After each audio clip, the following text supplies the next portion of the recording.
সালামু আলাইকুম। হুট করেই পাকিস্তানে গেল কয়েক ঘন্টায় ১২টি বড় শহরে যে ঘটনা ঘটেছে, এতে আসলে নানান কিছুর ইঙ্গিত পাওয়া যাচ্ছে। ভাবা যায় যে পাকিস্তানের কোয়েটা সহ বেলুচিস্তানের ১২টি শহরে একযোগে অতর্কিত অভিযান হয়েছে, হামলা চালিয়েছে। আর এতে আপনার টোটাল মানুষের সংখ্যা সামরিক বেসামরিক মিলিয়ে ১২৫ জন মানুষ মারা গিয়েছে। কি ঘটছে পাকিস্তান জুড়ে? মানুষ বিভিন্ন শহরে আতঙ্কে আছে, অনেকে শহর ছেড়ে পালানোর চেষ্টা করছে।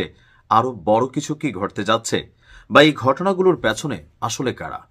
পাকিস্তানে যখনই কোনো ঘটনা ঘটে বেলুচিস্তানের নাম উঠে আসে।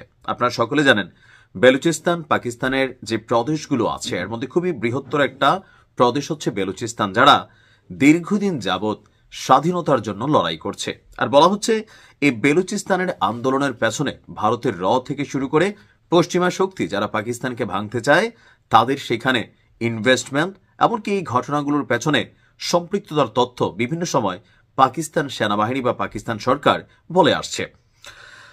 বেলুচ লিবারেশন আর্মি তারা এই ঘটনা ঘটিয়েছে, অর্থাৎ আমরা যা ভাবছি যে ঘটনার পেছনে অন্য কিছুই। পাকিস্তানের নিরাপত্তা বাহিনীর অন্তত ৮০ জন সদস্য নিহত হয়েছেন। নিহতদের মধ্যে দেশটির গোয়েন্দা সংস্থা, সন্ত্রাস বিরোধী দলের সদস্য আরো অনেকেই রয়েছেন।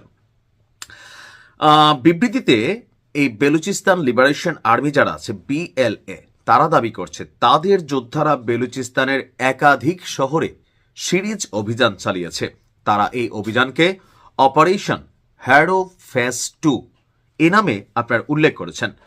পাকিস্তানে নিষিদ্ধ ঘোষিত এই সংগঠনের দাবি তারা ১২ ঘন্টা ব্যাপী পাকিস্তানের রাজধানী ইসলামাবাদের নিরাপত্তা বাহিনী প্রশাসনিক স্থাপনায়ও তারা অভিযান চালিয়েছে।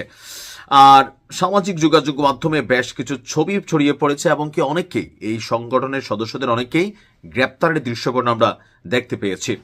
এই সংগঠনটির যে মুখপাত্র আছে জিয়ান্দ বেলুজ, তার বক্তব্য কোয়েটা, নস্কি, মাসতুম, দালবান্দিন, কালাত, খারান, পাঞ্চুগুর, গোয়াদার, পানসি, তুরবাত, তুম, বুলেদা, ম্যাঙ্গুচর, লাসবেস, ক্যাচ এবং আওরানে একযোগে তারা এই অভিযান চালিয়েছে। এটা কিন্তু হালকা নেওয়ার কোনো কিছুই নাই। সংগঠনটির দাবি শত্রুপক্ষ হচ্ছে পাকিস্তানের সেনাবাহিনী, প্রশাসন এবং নিরাপত্তা বাহিনীর যারা আছেন তারা। এই সকল বাহিনীর ভবনে যোদ্ধারা অভিযান চালিয়েছে। বেশ কয়েকটি অঞ্চলে সাময়িকভাবে পাক সেনাবাহিনীর চলাচল বন্ধ করে দেওয়া হয়েছে। এমনকি এই অভিযানে তারা নিজেদের ৭ জন যোদ্ধা শাহাদাত করেছে বলেও তারা জানিয়েছে। তবে পাকিস্তান সেনাবাহিনীর মিডিয়া উইং দাবি করছে বেলুচিস্তানে ভারত সমর্থিত ৯২ জন সন্ত্রাসীকে তারা শেষ করে দিয়েছে।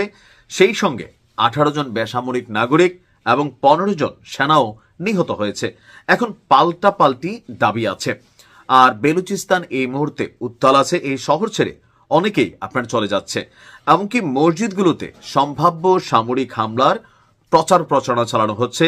হাজারো মানুষ তাদের বাড়িঘর ছেড়ে নিরাপদ শহরের উদ্দেশ্যে আপনার কি বলা হয় যে এখান থেকে চলে যাচ্ছে। তো সবকিছু মিলিয়ে এখানে পাকিস্তান সেনাবাহিনীর দাবি যে ভারত সমর্থিত যে গোষ্ঠীটা আছে বেলুচ, তাদের বিরুদ্ধে পাকিস্তান সেনাবাহিনী তাদের অভিযান এখানে কন্টিনিউ রাখবে। আবার অপরদিকে বেলুচ বলছে পাকিস্তান সেনাবাহিনীর বিরুদ্ধে তারা তাদের অভিযান কন্টিনিউ রাখবে। অর্থাৎ এক প্রকার গৃহযুদ্ধ। একটা দেশের মধ্যে যদি এরকম হয়, সেখানে গৃহযুদ্ধ ছাড়া আর কোনো কিছুই হয় না, আর এতে প্রাণ যায় সাধারণ মানুষের। এমন ঘটনা কোনোভাবেই কাম্য না। ভালো থাকুন। আসসালামু আলাইকুম।